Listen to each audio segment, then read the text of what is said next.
Novel کا عنوان تم میرے خاموش خواب ہو۔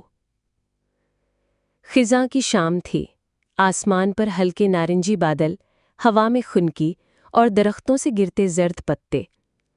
لاہور کی ایک پرانی پرسکون گلی میں جہاں وقت تھم سا گیا تھا، ایک خاموش سا مکان تھا۔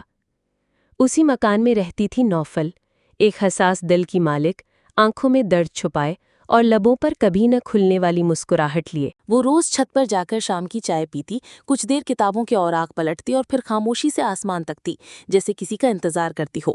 ایک دن سامنے والے خالی مکان میں کوئی نیا کرایہ دار آیا۔ نوفل نے چھت سے نیچے جھانکا تو ایک دبلا پتلا سنجیدہ سا لڑکا نظر آیا۔ وہ ہاتھ میں سامان لیے دروازہ کھٹکھٹا رہا تھا۔ اس کا نام تھا حیدر۔ نوفل نے بس ایک جھلک دیکھی، مگر دل کی دھڑکن ذرا سی بے ترتیب ہو گئی۔ حیدر کی آنکھوں میں خاموشی تھی، جیسے وہ خود بھی کسی درد سے گزرا ہو۔ نوفل نے پہلی بار محسوس کیا کہ کوئی اور بھی ہے جو تنہائی سمجھ سکتا ہے۔ حیدر روز چھت پر بیٹھتا، گھنٹوں آسمان تکتا، نوفل بھی وہاں موجود ہوتی۔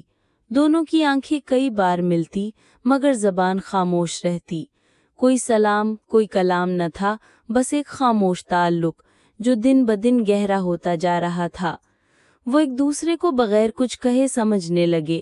وہ جب چائے لے کر چھت پر آتی تو حیدر کی آنکھوں میں چمک آ جاتی، اور جب وہ نیچے جاتا تو نوفل کی مسکراہٹ دھندلی ہو جاتی۔ ایک شام بارش ہونے لگی، نوفل چھت پر بھیگ رہی تھی۔ حیدر نے پہلی بار ہمت کی۔ بیمار ہو جاؤ گی، اس نے آہستہ سے کہا۔ نوفل نے چونک کر دیکھا، وہ بول رہا تھا۔ کبھی کبھی بھیگنا اچھا لگتا ہے، اس نے مسکرا کر جواب دیا، اور کبھی کبھی کسی کے ہونے کا احساس بنا کہے بہت کچھ کہہ جاتا ہے۔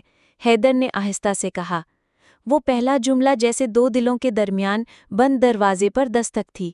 اب دانتوں کا سلسلہ شروع ہو گیا، کبھی کتابوں کے بارے میں، کبھی موسم، اور کبھی زندگی کے ان پہلوؤں پر جو اکثر نظر انداز ہو جاتے ہیں۔ حیدر نے بتایا کہ وہ ایک مصور ہے جو درد کو رنگوں میں ڈھالتا ہے۔ نوفل نے بتایا کہ وہ شاعری کرتی ہے، مگر کبھی کسی کو سنائی نہیں۔ دونوں نے ایک دوسرے میں اپنا عکس پایا، تنہا، حساس، خاموش، مگر محبت سے لبریز۔ ایک دن نوفل کی آنکھوں میں آنسو تھے۔ اس کا پرانا دکھ، اس کی ماں کی موت، دل میں چبھ رہا تھا۔ وہ بولی، کبھی کبھی لگتا ہے جیسے دنیا میں کوئی نہیں جو ہمیں سمجھے۔ حیدر نے اس کا ہاتھ تھام لیا، لیکن کبھی کبھی ایک ہی شخص کافی ہوتا ہے۔ نوفل نے اپنی آنکھیں بند کی اور پہلی بار محسوس کیا وہ اکیلی نہیں تھی۔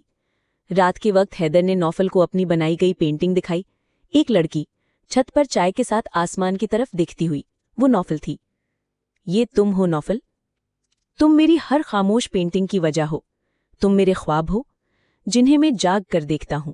نوفل کے لبوں پر ایک بھیگی مسکراہٹ آئی۔ اور تم میرے ہر شعر کی خاموشی ہو جسے میں لفظوں میں چھپاتی رہی۔ اور وقت گزر گیا، مگر وہ خاموش رشتہ اب الفاظ میں بدل چکا تھا۔ ایک محبت جو آہستہ آہستہ دھیرے دھیرے پروان چڑھی، جیسے ہوا میں مہک جاتی خوشبو۔ وہ دونوں اب زندگی کی کتاب کے ایک ہی صفحے پر تھے، ایک ساتھ ہمیشہ کے لیے۔ محبت وہی جو خاموشی سے دل میں اتر جائے اور کبھی نہ نکلے۔